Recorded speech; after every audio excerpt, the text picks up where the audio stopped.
Mwiriwe neza mwese, mwaramutse neza.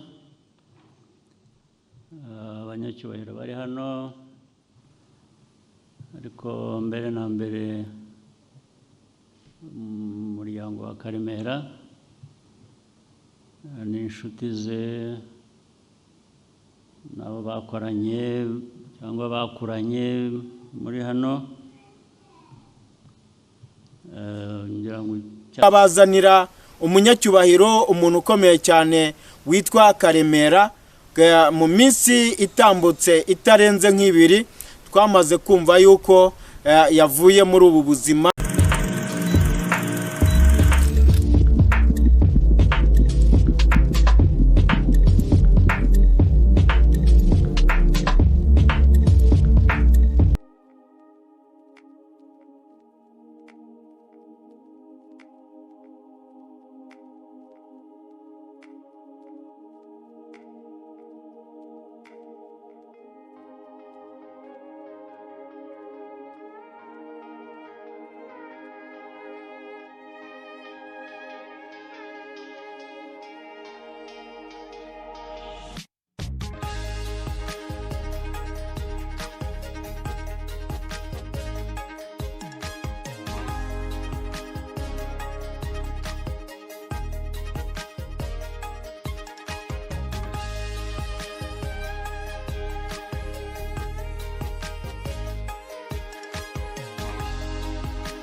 Bakunzi inshuti za Gato Media TV, ngira ngo tugarutse mu kiganiro nk'uko mubibona imbere ya kamera. Ngira ngo twaje nibahizi nk'ibisanzwe, murabizi cyane ko yonje mu kiganiro, ngira ngo murabizi ko biba bishyushye kandi ni ibintu byiza cyane. Ngira ngo rero mbere y'ikiganiro nk'ibisanzwe, ngira ngo ndabanza nkabarangira aho mwabanza kunyuza ubuzima bwanyu kugira ngo mugire amagara mazima, kugira ngo tujyane mu kiganiro twishimye. Kandi njya mbabwira cyane yuko iyo abantu tujyanye mu kiganiro twese tugomba kuba turi mu byishimo, kandi ibyishimo twabonye ko bihenda, kandi ibyishimo bikaba ari ibya mbere. Ngira ngo rero ni ya nkuru nziza njya mbazanira, mbabwira ko abantu bafite ikibazo cy'ubuzima muzajya munyura ku Gato Media TV, tukabasha kubafasha kugira ngo ubuzima bwanyu bubashe kumererwa neza. Ngira ngo twababwiye ko dufite abaganga b'inzobere bakora ku buzima rikaka. Ngira ngo kandi murabizi ko iyo umuntu arwaye aba afite ikibazo gikomeye. Icyo kibazo nta wundi muntu ugikemura uretse muganga, kuko muganga ari we wabiherewe ububasha n'Imana kugira ngo ajye abasha gufasha ubuzima bwacu, kugira ngo ibihe turimo nabyo bibashe kwisunika bitera imbere. Ngira ngo rero muri iyi saha tuje mu kiganiro n'ubundi nk'ibisanzwe, nyuma yuko tumaze kubabwira rero yuko mwagana Gato Media TV kugira ngo tubashe kubafasha, tubereke aho mwakirira indwara, kandi tubabwira ko indwara yose waba ufite mu buzima bwawe ntuzatinye, ahubwo uzamenye ko nunyura ku Gato Media TV igisubizo uzaba wamaze kukibona. Ngira ngo rero twababwiye ko indwara zose, yaba ari igituntu, yaba ari ibihaha, yaba ari kanseri, yaba ari diabete, yaba ari asima, yaba ari senezite, umutwe n'izindi ndwara zose nka malaria n'igifu, zose izo ndwara bazikoraho rikaka. Ngira ngo rero ngira ngo ibyo murabyumvishe neza cyane yuko rwose nimugira ikibazo ntimugana Gato Media TV muzaba mwamaze guhomba kera.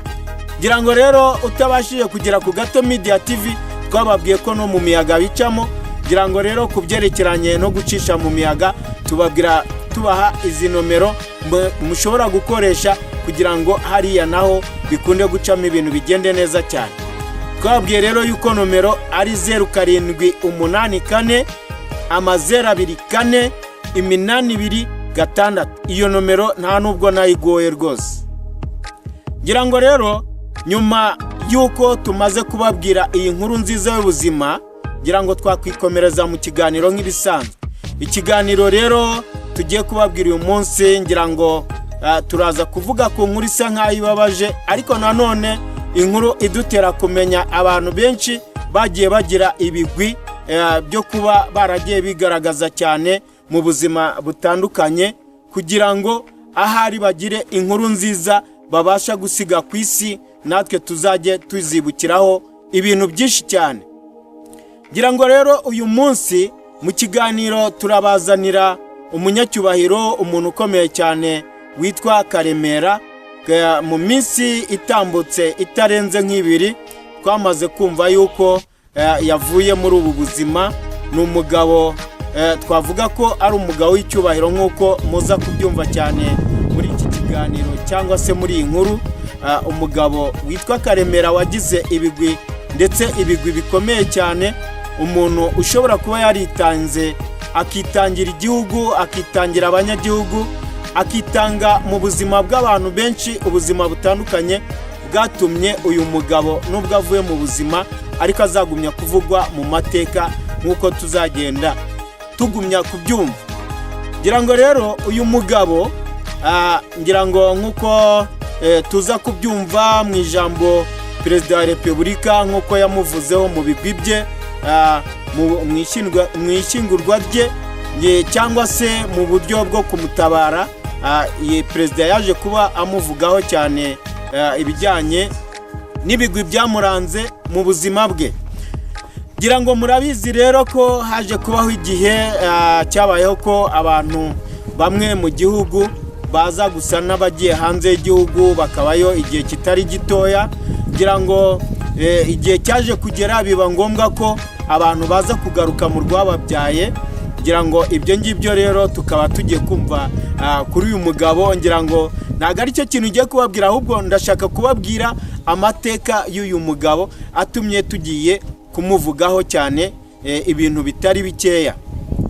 Ngira ngo rero uyu mugabo mu gihe cyabaye ngombwa ko abantu bari hanze bagaruka mu rwababyaye, uyu mugabo yagize uruhare rukomeye cyane mu bikorwa byinshi byaranze uburyo bw'urugendo rwo kugaruka muri iki gihugu, dore ko ari urugendo rutari rworoshye. Guhera mu 1990, ngira ngo uyu mugabo yaje kuba agira uruhare mu bijyanye n'ibikorwa byinshi byakozwe mu buryo bwo gufata urugendo abari hanze baza muri iki gihugu, atanga ubufasha mu bintu byinshi bitandukanye byagiye bikorwa mu buryo rero aba bantu bagiye bagaruka kwinjira mu rwababyaye. Ngira ngo rero uyu mugabo Karemera Excellence yamuvuzeho ibintu byinshi bikomeye cyane, dore ko twanamubonye bavuga yuko no muri guverinoma yari afitemo umwanya, yari minisitiri w'uburezi, kandi byagiye bigenda neza mu bijyanye n'uburezi. Uburezi muri iki gihugu mu mashuri atandukanye, tuzi neza yuko mu burezi bujyanye n'inyigisho zitangwa ku bana b'igihugu, ibintu byose tubibona bigenda neza. Bivugwa yuko rero uyu mugabo yaba yarabigizemo uruhare, na ndetse mu buryo bwo gutahuka kw'abanyarwanda bari hanze y'igihugu mu bihugu bitandukanye. Tubona yuko uyu mugabo bivugwa ko yagiye agiramo uruhare rukomeye cyane mu gutanga ubufasha, nk'uko ubufasha bwari bukenewe mu buryo bwo gutahuka abantu benshi baza gutaha mu rwababyaye. Ngira ngo rero byaravuzwe cyane na perezida nyakubahwa, perezida w'igihugu cyacu, yuko uyu mugabo yagiye yitanga mu bice bitandukanye. Namwe kandi murabyumva mu buryo umuntu perezida w'igihugu cyacu ajya kuvugaho amateka. Ni umuntu rwose ushobora kuba yaritanze kandi yaragiye abyitwaramo neza.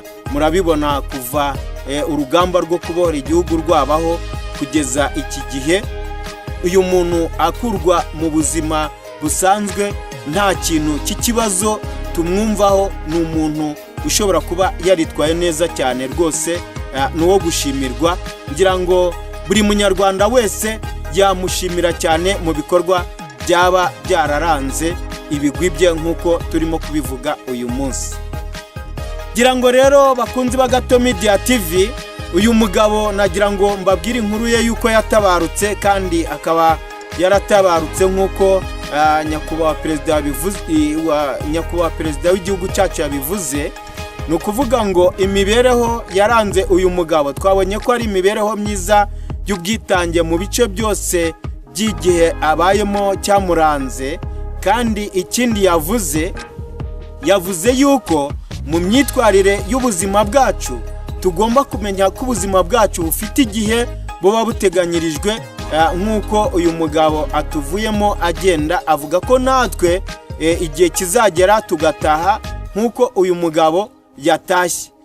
Aravuga ati ibi byose natwe biratureba nubwo bitajya bimenyerwa. Tusanga abantu dukunze kubaho igihe kinini tukumva ko ahari twakwigumira muri ubu buzima, ariko avuga yuko natwe igihe kigera tugataha nk'uko abandi bataha. Ibyo rero tujye tubyibuka, tubizirikane mu buzima, mu bikorwa byacu bya buri munsi dukora.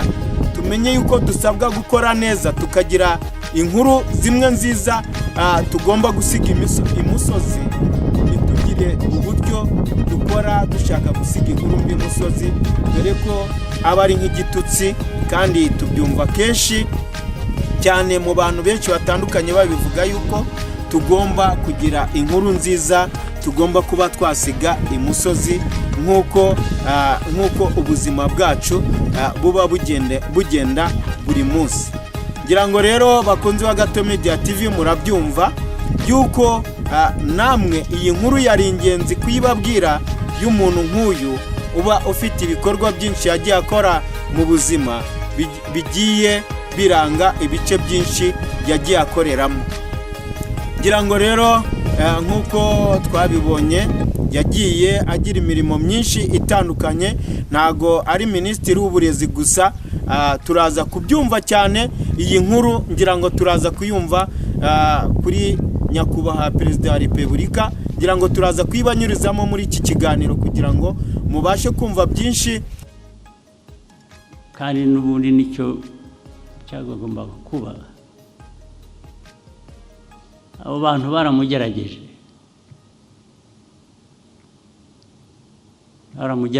baturuka impande zose,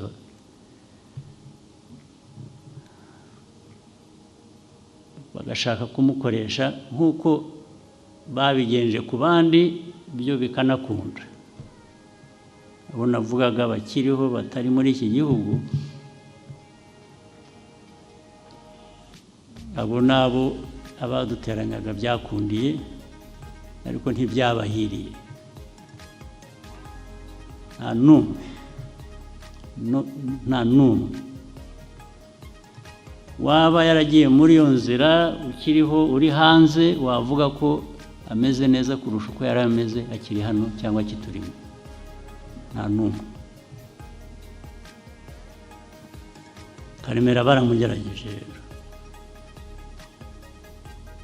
ariho Karemera kubera amasomo y'ubuzima, kubera igihe, kubera character, kubera iyo politiki yatangiranye nayo,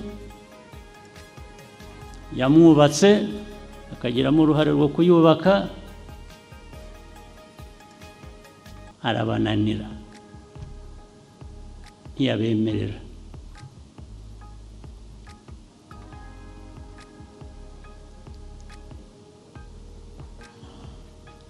Agiye abizi, agiye azi ko tubiziranyeho, ariko ubona uvuga ngo agiye neza.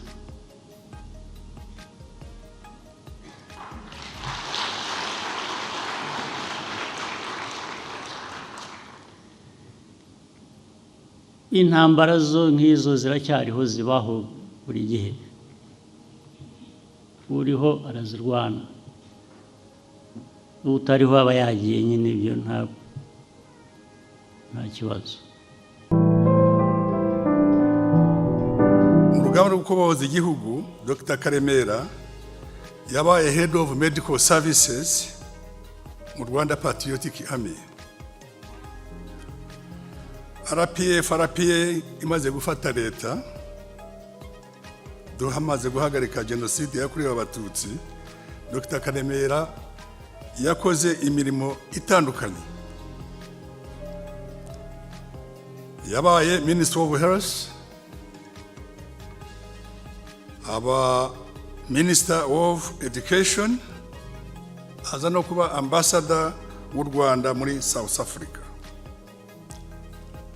Avuyeyo yabaye na Senator. Hanyuma aza no kuba mu National Elders Advisory Forum, ariho yitabye Imana akora. Ibi byose Karemera iza appointments yagiye azibona, akazi yagiye akora kubera yuko ubuyobozi bw'igihugu cyacu bamurebagamo ubushobozi. Dr. Joseph Karemera yaje kumenya ko afite uburwayi bwa kansa mu kwezi kwa gatanu mwaka 2011. Uburwayi yabumaranye imyaka irenga 13.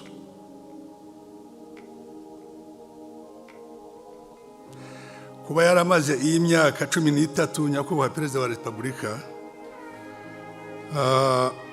wabigizemo uruhare runini cyane. Nimwe tubikesha kubera ko mwari komendingaga yuko ajya kwivuza kandi mu mavuriro meza ashoboka ku isi. Ambasaderi Dr. Joseph Karemera yatubereye icyitegererezo mu ndangagaciro nyinshi zamuranze, by'umwihariko gukunda igihugu no kucyitangira, gukunda umurimo n'ubupfura. Muri make, Ambasaderi Karemera yari umuntu nyamuntu. Uyu munsi twaje kwizihiza ubuzima bwe n'umurage mwiza asize utazibagirana.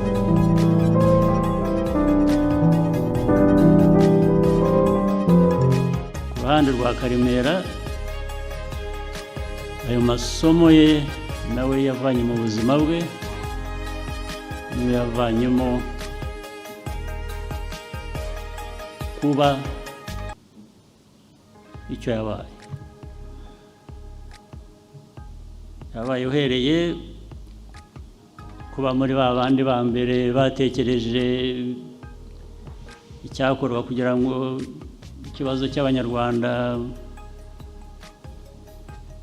bari hanze ndetse n'abari mu gihugu, ntabwo ari abari hanze gusa, byari gukemura ikibazo cy'igihugu muri rusange, usibye ko yari gihereye ku bari hanze. Urwo ruhare nabwo ubwo n'uwo yari we, nubwo atagifite ubuzima bwe kuri uyu munsi,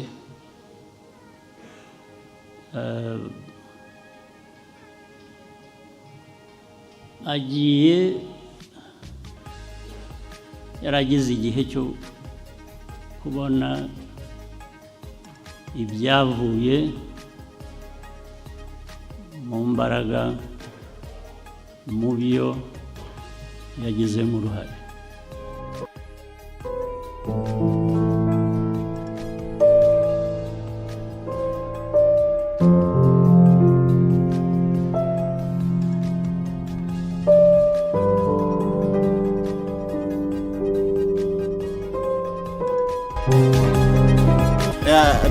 Ahari mutabashije kumva muri aya magambo babwiye, ariko hari inkuru nziza nashobora kubabwira kugira ngo namwe muyumve. Rero ngira ngo bakunze wa Gato Media TV, iyi nkuru naba nyihagarikiye ahangaha, nkagumya nkabashakira n'andi makuru menshi mushobora kumva ajyanye n'ibindi bintu byinshi bigiye bitandukanye bigenda bibera muri ubu buzima. Ngira ngo rero mwakoze kuza, ngira ngo bakunze wa Gato Media TV, mbaye iyi nkuru nyihagarikiye ahangaha kugira ngo tubashe kujya no mu zindi nkuru. Ngira ngo nakagaruka. Ciao ciao.